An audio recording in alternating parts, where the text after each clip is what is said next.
This is a crazy one right here. A brother by the name of Ronnie Long, shown here in this picture in Concord, North Carolina, was wrongfully convicted of raping a white woman, a crime he never committed, and he spent 44 long years in prison for it.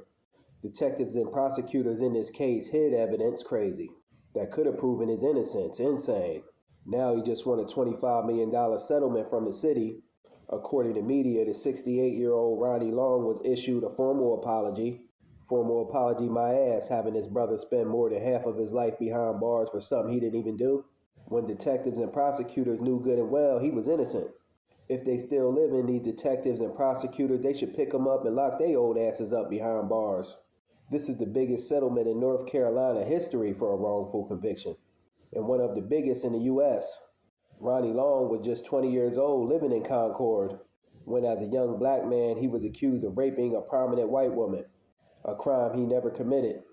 We're unfortunately have I heard this story before countless times. Black men being locked up for bogus rape charges of white women. Police in this case lied on the stand and even hid evidence that could have proved his innocence, insane. Despite evidence that proved he was innocent, they did everything in their power to make sure he stayed locked up behind bars. He wasn't even given a jury of his own peers. This brother had an all-white jury. So you know they were just looking to lock up a black face and make him the fall guy. Crazy. In August of 2020, Long was freed and exonerated after 44 long, hard years in prison. The state of North Carolina first compensated him just $750,000.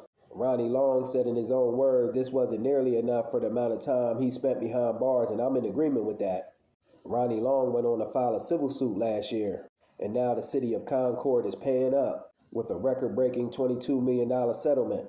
The state's Bureau of Investigation is also paying him $3 million, making his total settlement $25 million. His check should be in the mail this week, according to media. Although the money will never get this brother back the time he lost and spent behind bars, at least this brother will be able to live out the rest of his years comfortably.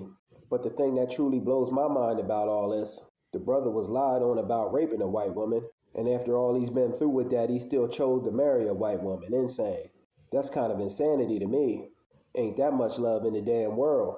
But I'm glad to see this brother's been compensated and he's now free. Just my thoughts on the matter, and as always, peace.